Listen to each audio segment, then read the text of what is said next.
Hi everybody and welcome back to my channel. In this video we have the brand new concealer of Pat McGrath.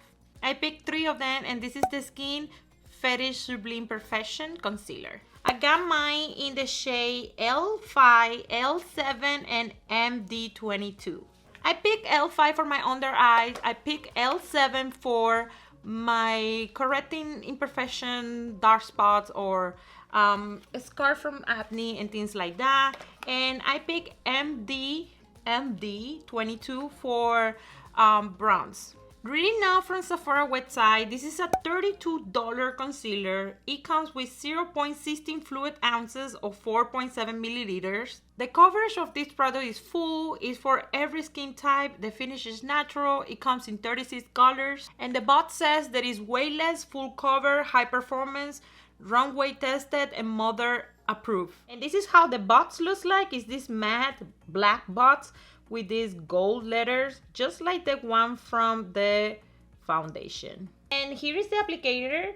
It's the regular shape. It doesn't have any special shape of it.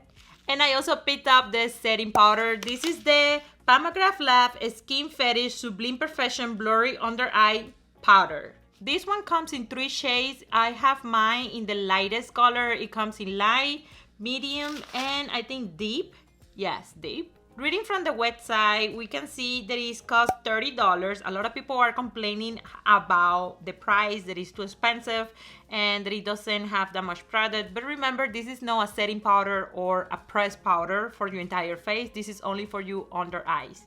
It says the cover is light, the finish is natural, it's a pressed powder, and it's good for every skin type. And here is the actual component. It's a very small, tiny little guy. And again, this is the light shade, and it has a tiny mirror, basically useless. Just for a size comparison, this is the Airbrush Flawless Finish by Charlotte Tilbury. But again, this is only for you under eyes. I went this morning to Sephora and I grabbed the 3 concealers and the powder. So what I'm wearing right now is the actual concealer and the powders. I don't have foundation, I only have the concealers. So this is how the concealer looks like after 6 hours of being wearing it, and it looks so beautiful and amazing. As you see, it haven't changed anything. It haven't changed the shape of it, or it haven't creased, or I haven't looked weird, or haven't made my skin dry or too oily. It just looks perfect. I'm gonna show you how it looks when I recently apply it. I'm gonna wash my face now and show you how I apply it and how it looks when I recently apply it. But this is how it looks after 6 hours of being wearing this product. I also have the primer, the foundation, and the setting powder. I have the foundation in L7 and the powder in light. So we have here the foundation in the shade Light 7. Here we have the 3 concealers. This one is in the shade L5, L7, and MD22. Basically using everything that I have from Pat McGrath, I'm gonna be using the primer. On one side of my face, I'm gonna be using the foundation, and the other side, I'm only gonna be using the concealers. A lot of people don't like this foundation because it's a very light cover foundation, and they don't really like it because of the price and because of the covers and all of that. But I'm truly a fan of the foundation. I actually really like it. I already made a review about this foundation, so I'm gonna leave it here in the eye. I'm gonna start with the concealer that I'm gonna be using for under my eyes, which is the L5. And I wanted to get the brush, but it wasn't available in Sephora just yet. And the set of the brushes, there are 2 of them, is only sold on Pat McGrath. So I'm probably going to buy it from Pat McGrath eventually. Right now it's sold out, so even if I want to, I wouldn't be able to get it. Okay, so this side I apply with this product, and I don't think this is doing right to me. So I'm gonna do the other side with the Beauty Blender. I think that will be better than the blendable in this specific case. Seems like I like more how it blends with the beauty sponge with a beauty blender than with the blendable. I also have a review of the blendable, and I'm gonna leave it here in the eye too. If you thought it would be a light cover just because the foundation is a light cover, you were mistaken. This is extremely high cover formula. I really like it. It's super hydrating. It's not dry at all like I don't like dry formulas for my under eye. I think that's a bad thing to use for your under eyes. I don't know, I just don't like them. It made me feel like my eyes are extremely dry, and it's kind of like it's sucking all the water from the area. I don't know, those dry formulas like the Fenty one, I just don't like it. This doesn't feel like that. It feels hydrating. It feels good. It feels soft. It feels weightless. I don't feel it. It feels good. I like it. So let's try now L7 and see. I'm not sure if this is a good color for me. For covering certain areas, it seems like it is. Let's see. To cover a little bit of areas that it needs more love. Let's see.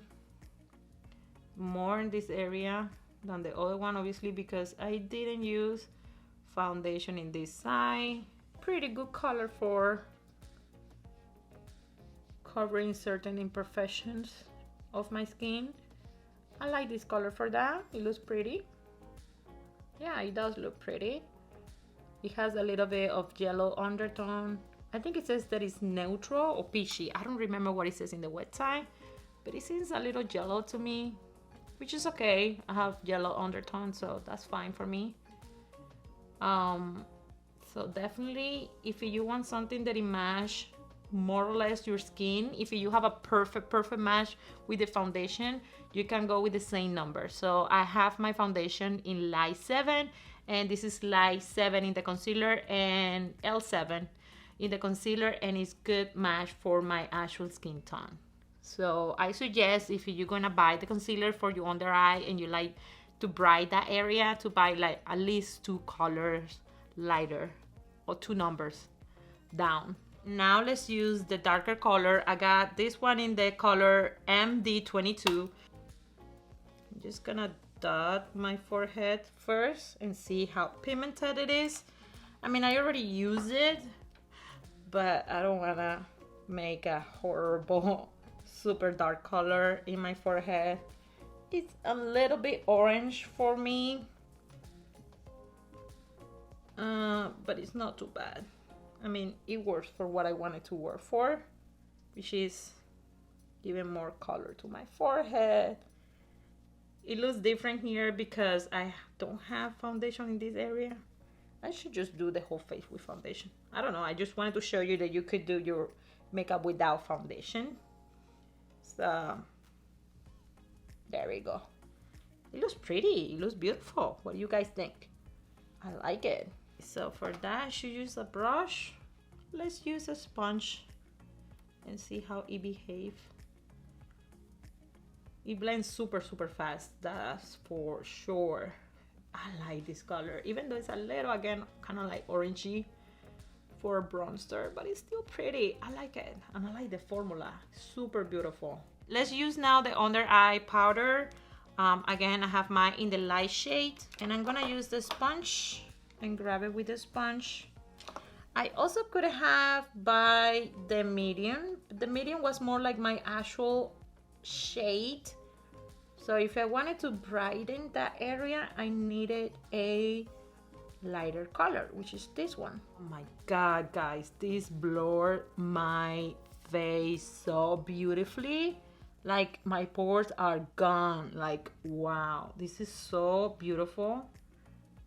I love it. I love it. I just love it.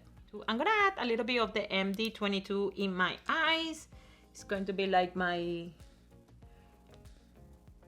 bronze eyeshadow. Now I'm gonna set my entire face with a loose powder. This is in the shade light 1, and this is the final look.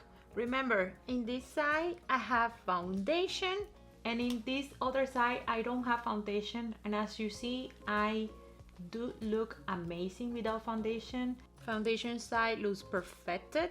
No foundation side looks just beautiful. What do I think about the product? What do I think about the concealer? It's amazing concealer. I think it's beautiful. I think it's so soft and nice and weightless and full cover. The only downside for this product is basically that it's expensive and it doesn't have that much of the actual product inside each concealer. It's very minimal the amount and it's extremely expensive.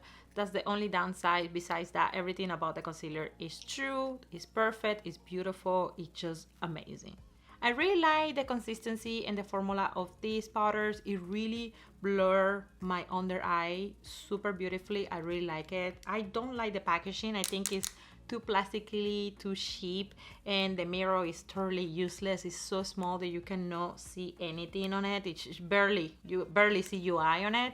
It's ridiculous as how small it is. It doesn't make any sense. And a lot of people are saying that this is very expensive, but they're thinking about it like a complete face setting powder, and this is only for your under eye. Again, you can use it for whatever you want. You can use it for your entire face if that makes you feel good, or if that give you the results you want. But this is meant to be only for your under eye. So I understand the price, and I understand the size, and I understand everything about it.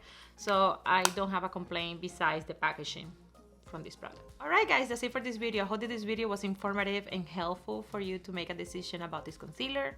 Also, don't forget to give a big thumbs up to this video. Comment me down below what do you think about this concealer. Also, subscribe to my channel, and I will see you in my next video. Bye!